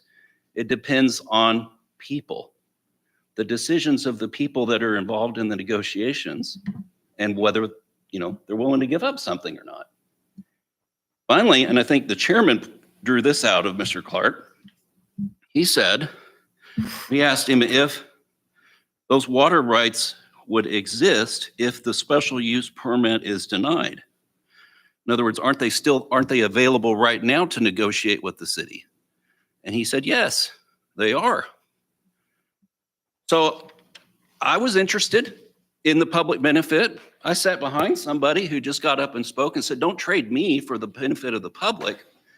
And so as I'm sitting in this awkward position behind him, what she's saying is Hawkins is getting, his benefit is getting traded for their downside. And so I just felt like, boy, that's pretty heavy. And so if we want to consider the public benefit, and this really is about water rights, I'm not convinced that this is going to be, personally, this is just my opinion, I'm not convinced that that carries a lot of weight. It's just a possibility. Instead of saying, don't trade us in exchange for the public good, what she probably should have said is, don't trade us for the unqualified possibility of the public good that isn't contingent upon this application anyway. So I'm not seeing the public good. Yeah, we'll have sand from another source, but we already have sand. The real question is it too late to drop this in? My personal opinion would be it is too late. And don't discount information just because it comes from the public, because that's the way it always works. Make the decision based upon how you weigh it, not how Jerry Hawkins weighs it, not how Brent Clark weighs it, not how Mr. Arbuckle weighs it. I think everybody would concede that there's enough evidence to decide this probably either way. They've supplied it to you. Just weigh it how you feel is appropriate under the factors. Thank you. Mr. Kessler. Question for, yes, you. Sorry. Yes, sir. This is I don't know much about mining, so it might be for your colleague here. Blaine, I'm Phil. I'm Phil Meyer. Phil and Blaine, okay. This is a purely mechanical extraction? You're using machinery to extract the material, correct? Yes, sir. No chemical extraction like a strip mine? Okay, thank you. That's all I had. I don't know if the mayor will grant me a 2-minute rebuttal. That's fairly normal in public hearings, but. Yeah, I'll give you 2 minutes. 4 concerns that the neighbor had, and Brian brought these up, and they're all true, I think, from what we heard. Traffic, water contamination, noise, dust, property values. They're all valid concerns. I think we have given you plenty of information to address each one of those from a traffic standpoint. Water contamination, I've heard some of them ask, how does he self-contain the site? Well, we do that by ditching the water around the site. And I've got to do a drainage plan, not me, my office, our civil engineers will do a drainage plan that they show to Sedgwick County that has no negative impact on adjacent properties of how we're going to route that water around there. A lot of this could happen, that could happen. We could actually improve a bad situation that's happening there today to make this happen. I can't promise you that, but I can promise you we cannot make any situation worse than it is today. Sedgwick County won't approve our drainage plan. So if you approve this tonight and Sedgwick County won't approve my drainage plan, or DWR won't give us a sand permit, or any of the next steps we have, then we won't be doing a sand pit here. This is step one. I appreciate Chris McElgan's compliments of me both here in Planning Commission, but I got to point out he's pretty damn good too. Does a great job of presentation. I, in my mind, and Googling over here in my chair, 300 homes around this sand pit. Don't know the number. I didn't bother to count them. That seems a little high, and you're welcome to pull up Google Earth and have them show you. I would point you, it was brought up that this may go to court or there may be other issues. I'm going to point you to your city attorney if you have questions about some of that stuff. In your role as a planning commissioner, he's the one that should be answering that for you. The last thing that I failed to do in this presentation, there is a video that we showed Planning Commission of the rock crusher and how it operates. And if you guys want to see that, I'll be glad to show that to you. And if you read through or looked at the minutes, you've seen it. With that, I'm going to not go past my 2 minutes and sit down unless you have questions.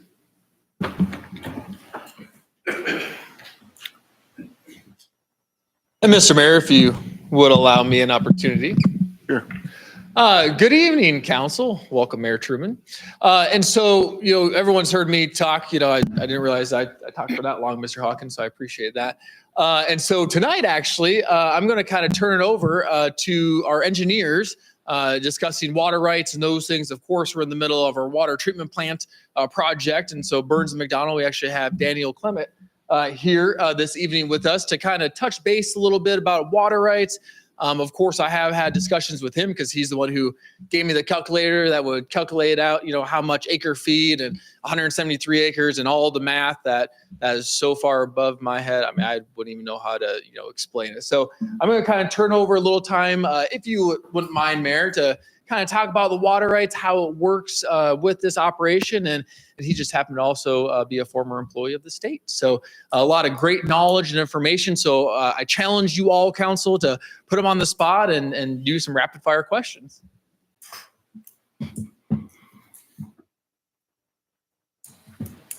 Good evening, Mayor and Council.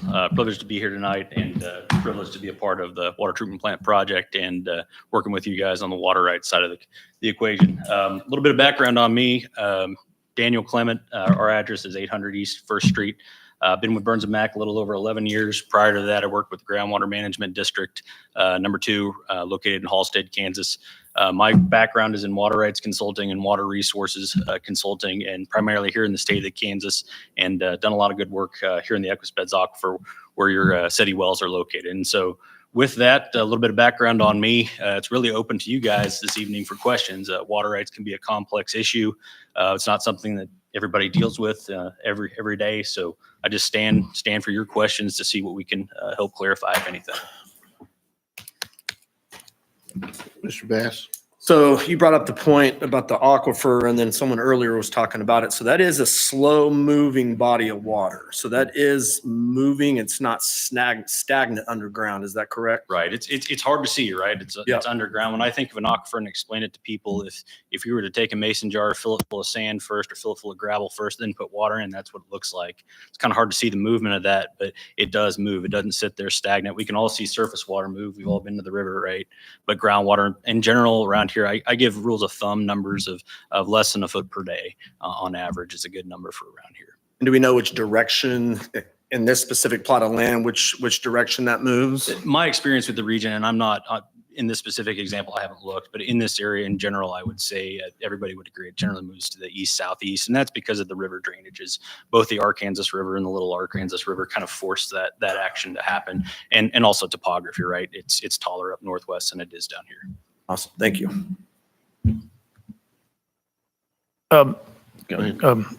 How deep is the aquifer? I haven't seen any geotech specifically from this. I mean, if we think about the east side, I mean, we're looking at the city's wells are anywhere from 40 to 50-ish feet. So that's the total depth of the aquifer. It gets much deeper on the west side of the river. That's the closer you get to the Arkansas River, the better quality the sand and gravel gets in that general area. So I don't have geotech specifically from this area, but it wouldn't surprise me to see depths of over 50 feet. And this aquifer we're talking about, is this the one that what was the name of it? It's called the Equispeds Aquifer. In this area, it kind of transitions to the alluvial aquifer system. Okay. So, Okay. Because this is the one that goes all the way out west.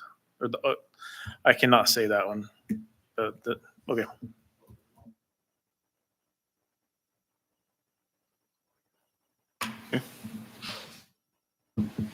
Any question? I'll ask another one. On the water rights issue, so there's 2 wells on this property, and I think how many millions of gallons of water would be accessible to the city if we were able to obtain those water rights? Sure. And I did some rough math, so you have to bear with me as I look at my notes. But so just water rights in general first, let's start at the top. So the irrigation rights that are on the property, and this is quick math, but there's roughly 465 acre feet. So acre feet, that's a weird name to most people, but it's an acre covered in a foot of water. So that if you can visualize that volume of water, so roughly 465 acre feet. And when you convert irrigation to a different use, the Kansas Department of Agriculture makes you look at how much of that water was actually returned to the aquifer. So if you think about when we either turn on our sprinklers or when an irrigator applies that water, some of that water ends up making it back to the aquifer. The plants don't use all of that water. And so you get 85% roughly based on the conversion rate. So that leaves, by the time you take out what I believe the applicants are proposing, 170 acres of exposed groundwater surface, there's evaporation that happens there. At the end of the day, I came up with roughly 36 million gallons a year, or 111 acre feet that could leave the city or whoever to come work with at the end of the day. That's what essentially would be on the table. And the reason for that is that 170 acres just simply doesn't use all the water that's available on that property. If you think about all of the 465 acres or 465 acre feet of irrigation water that's there, developing the 170 acres of groundwater pit just doesn't cover that full quantity. So if that full quantity isn't used somewhere, it essentially goes away.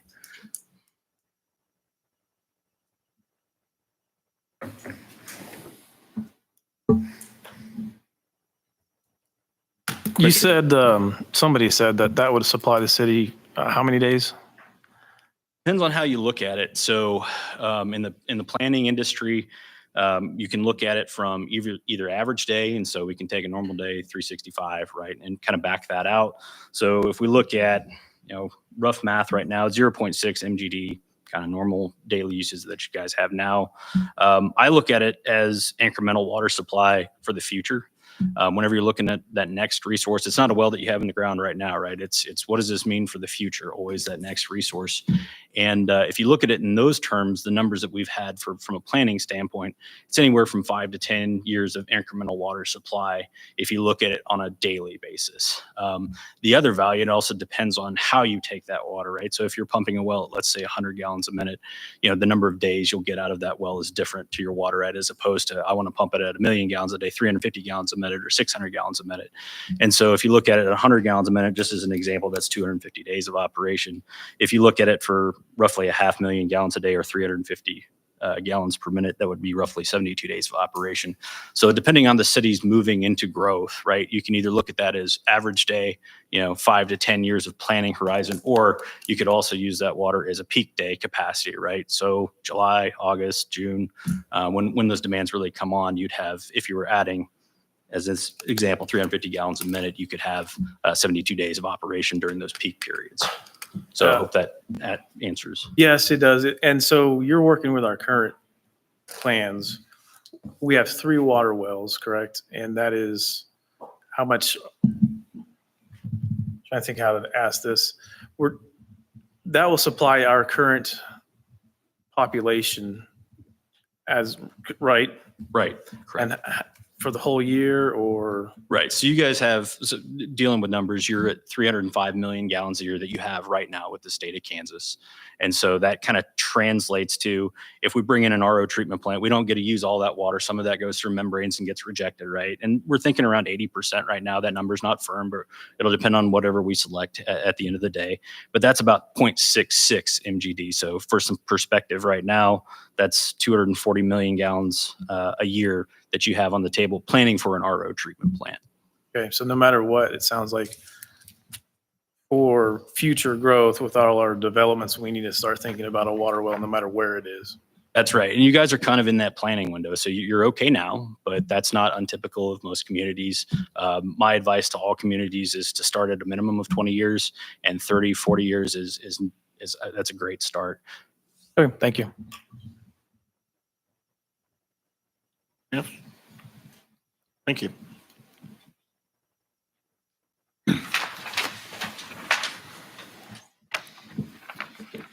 Well, we've heard a lot tonight. Oh, okay. Matt, sorry. Since we was talking about decibels, I think Miss Lee's one that sent this thing to all of us, but the decibels on it. I went out a couple weeks ago and sat at the sand pit on Hoover Road, sat in the corner with a decibel meter. And I recorded everything that went in and out of there and on the road. And there were end dumps went out of there. They averaged 75.4 decibels. Dump truck was a 74.6 decibels. No activity, just the conveyor belts running was 55.5. Cars driving by on Hoover, just a standard car, was the loudest thing that I recorded at 71.8. Loader was 76 decibels. An idling truck that was less than 25 foot from me was 64 decibels. A loader that was loading a truck was 75 decibels. I noticed the Castaway subdivision that was brought up. So I drove over to that subdivision. I drove on Hoover quite a bit and seen the duplexes, but I've never been on 45th Street. So I went back over there and went up the cul-de-sacs and checked decibels there, and they were less than where I was at. And I even seen some people out in their driveway that whose houses were just built, they didn't have lawns yet. And I asked them if they had any problem with sound from the sand pit. I mean, you could see it. There's no berm, nothing around it. You can see it right there. And they said they didn't have no problem with sound at all. So I'm not sure where the stuff you're getting about the decibels. Well, I went out there. If you give me data, I'm going to go check it, because I'm not going to rely on a piece of paper. And I didn't find nothing that was overly loud. Well, I also presented the fact that Okay. I can hear all We need you to come to the podium.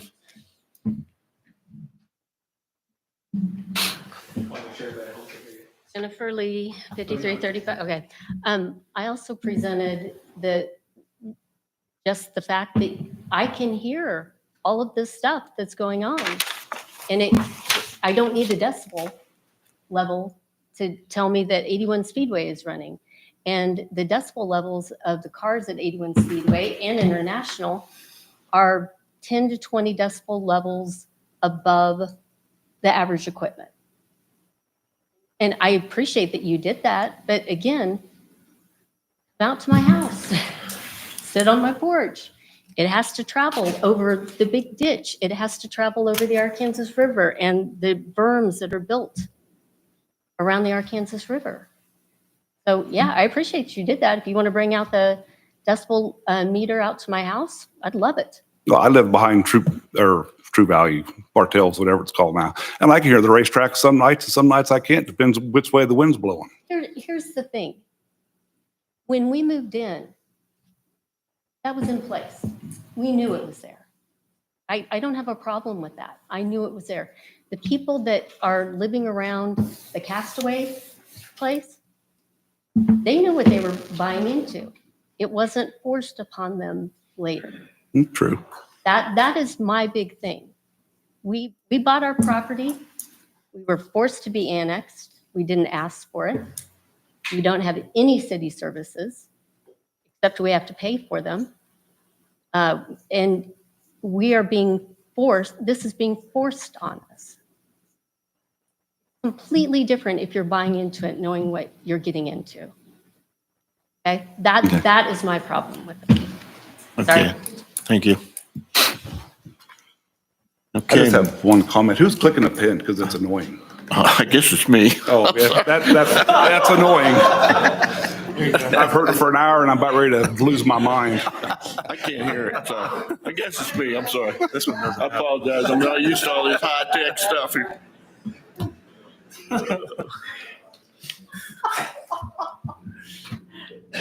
First night on the job. Give me a break. Yeah. Fair. Okay. Okay, moving on. Wait, we got another one. Oh, got a couple more. Sorry, Ron. Oh, no problem. I just have a question. If somebody can answer. I keep hearing a figure of 300 homes in this area. From all the maps that I've seen, I haven't seen no 300 houses.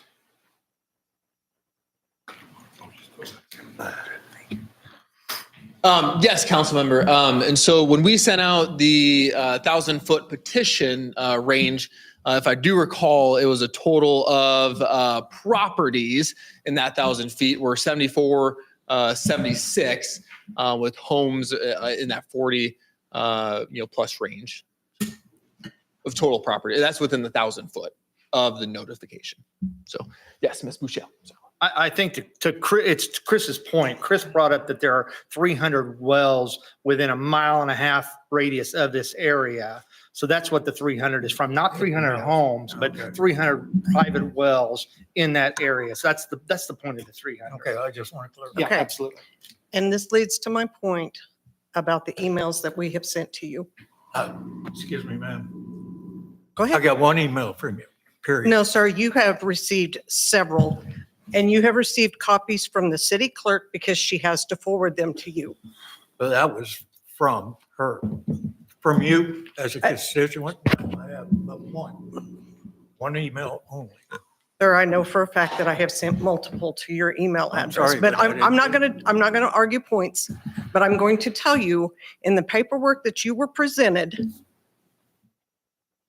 by the city clerk from the planning commission that we submitted, there is a map in there that points out, it has little red dots all over it, shows where all 300 wells are. Oh, that was my mistake then. It's- Because I thought it's in the I thought it was paperwork, houses sir. That you were talking about. No, the map with the well counts, and there's little red dots everywhere. If Ray can pull it up out of his email that he should have received today, and again, you should have received the same email today because my attorney, Mr. McElgun, sent it to you. I didn't get it. Then y'all need to figure out what's going on with his email. Okay, thank you. Motion to adopt ordinance 1401-24, special use for property located southeast of 85th Street and Ridge Road for first reading. Second. I have a motion and a second to approve the first reading of the ordinance 1401-24, special use southeast of 85th Street and Ridge Road. Is there any further discussion? All in favor of the motion signify by raising your right hand. All opposed, same side. Motion carried 7-1.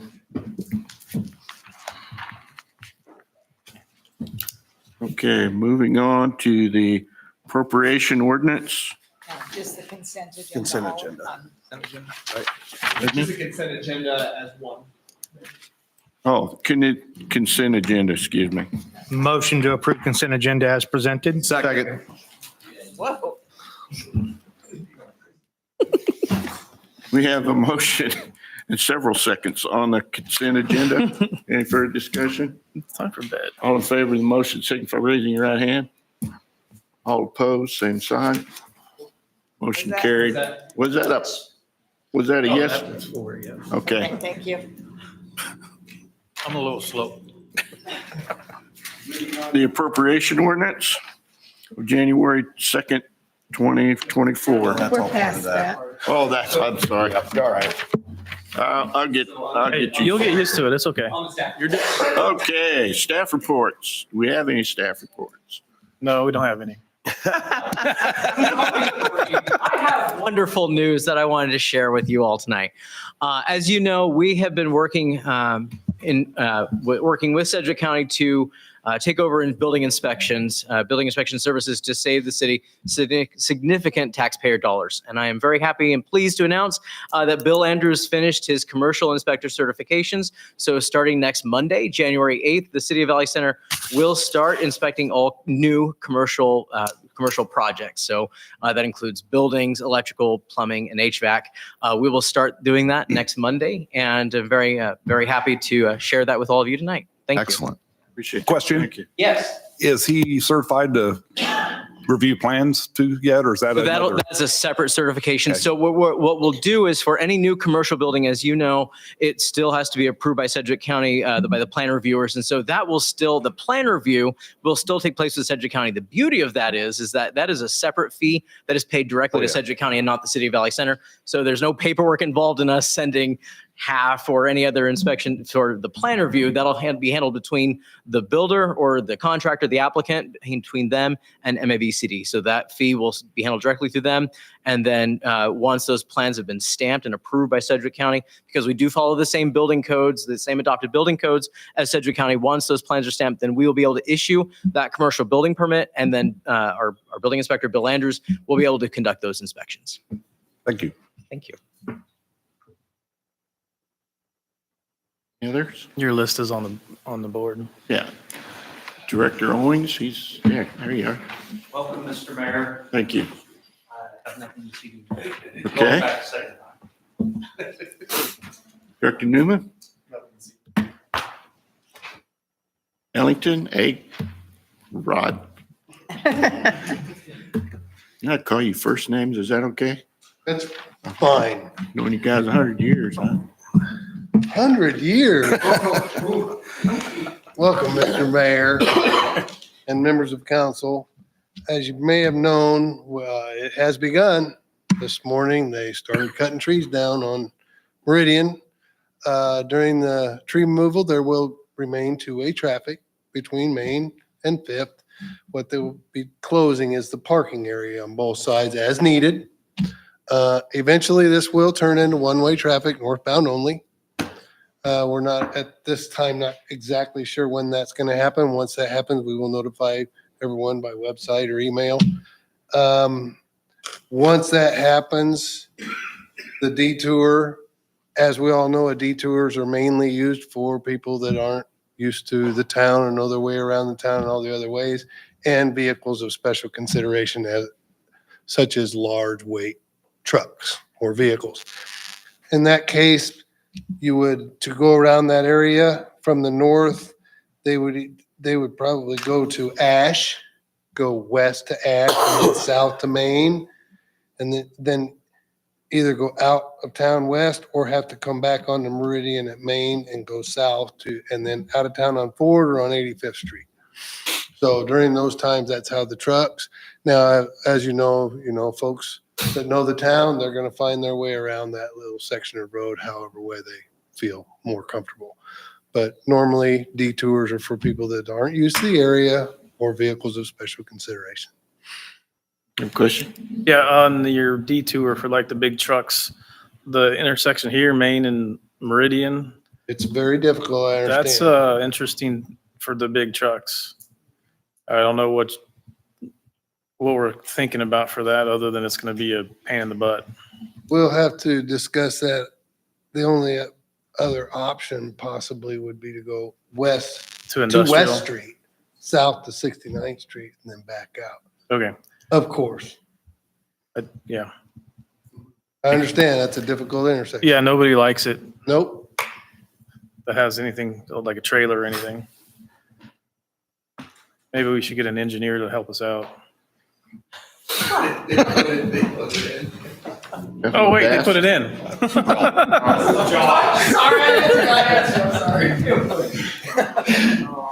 Mr. Ankelson, I got a question for you. Yes, sir. As you know, I'm a truck driver. Okay. Used to be, a long time. And you're right, the main street there, it'd be a very hard right-hand turn for those Yes, it trucks would. to make it on to Meridian.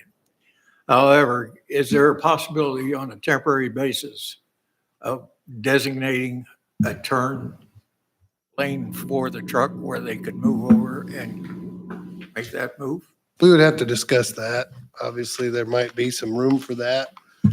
We'd have to discuss that with our public safety director and as staff Oh, it was in just that a instance. suggestion. Absolutely, sir. It's a good idea. Because then when a driver comes through town, Correct me if I'm wrong. Sometimes they call that a button hook turn, correct? got it. That's exactly it. So sometimes they have to perform that maneuver anyway, just to make those types of corners. Yeah, they have to get into that second lane and then make the move. Yes. Mr. Bass? No, that was me. Oh, that's you. That's all right. This may be for Brent. I'm not sure. Do we know any more about the schedule of the entire project? I know we were waiting on the scheduling meeting through the state and whoever was in charge. We have the schedule and I neglected to bring it with me. They have a set schedule. I'm going to get that posted out. Does that include the south section and the Yes, roundabout? they have the Okay. full schedule. Could you bring that to the next meeting or include that in our packet? I certainly may. Great. Thank you. You bet. That's all I had. Any other questions? Okay, thank you. Thank you. Next year? Okay. Barry? Smith, Mr. Smith, nothing? And Mr. Clark? Oh, good evening, Mr. New Mayor. Welcome back. A gluttony for punishment as you begin your next term. Just want to thank you all for an exciting 2023. Looking forward to working with Mayor Truman as well as the rest of the council as we continue on to 2024 here. 2024 is going to be another exciting year full of a lot of projects. And so it's going to kind of be the year of finishing up. Is that what? Sorry, what did the newspaper say?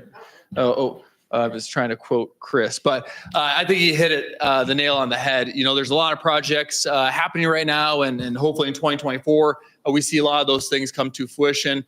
You know, with the rec center ending in December of 2024, the Meridian project, at least you know the new portion of Main to Fifth, that will be done before Fall Fest. That was written into the contract. And so by August is when that section will be done, just so we're all clear on that. The Fall Fest parade route will not change. It will just look better than ever. And then also too, you know, really, you know, continuing our strong partnerships that we've built over the last 4.5 years. That means, you know, with the Chamber of Commerce, with the school district, as they look to another bond, and doing a lot of mill and overlay projects that I know our street department is excited about. Every single department has a big project coming up in 2024.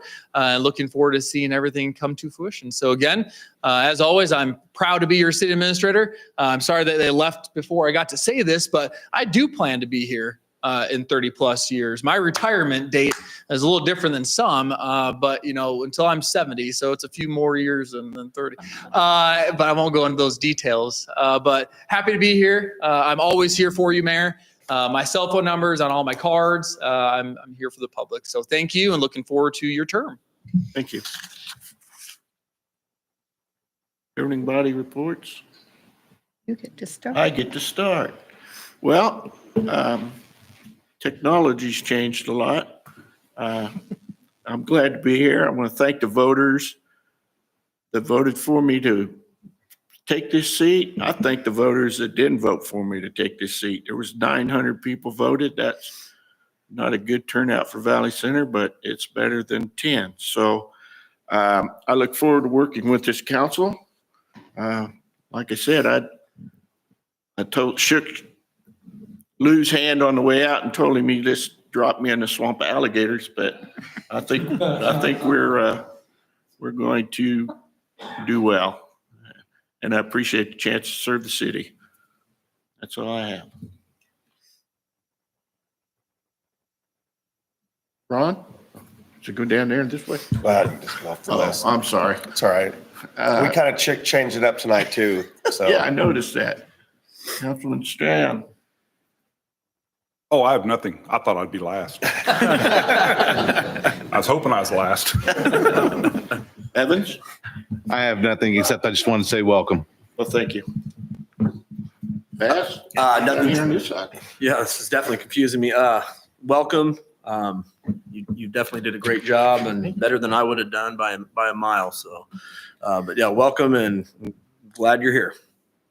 Thank you. Ben? Welcome back. You're a glutton for punishment, but we welcome you here and look forward to the future in Valley Center. That's all I have. Thank you. Crusader? I don't know who this is for, but before Sandpit goes in, let's get a formal truck route very well posted, because it's not very well posted right now or followed. So just a request. And maybe some big signs. Councilman Wilson? Welcome, Mayor, and I have nothing this evening. Thank you. And Mr. Colbert? Did I leave one out? Oh, I Don't missed. worry about it. I'm sorry, I missed Gregory. Well, we'll let Mr. Colbert go first. Okay. Go ahead, Jane. I don't think I have anything. I don't have the date for the SCAC meeting. Do you have that? Yeah, it's next Saturday. Thank you, and welcome, Mayor. Thank you. We worked before, haven't we, somewhere along the line? Somewhere down the road, probably, yeah. The other thing, had a whole list of things I wanted to say, but it's late in the evening. I'm tired. I need to get something in me before I go to bed, or the doctor's gonna raise all kind of cane with me in the morning. So, the only thing I can say, if there's no further business before the council, I make a motion the meeting be adjourned. Second? Have a motion and a second to adjourn the meeting. Any further conversation? All in favor? Signal by raising your right hand. All opposed, same sign. Motion carried.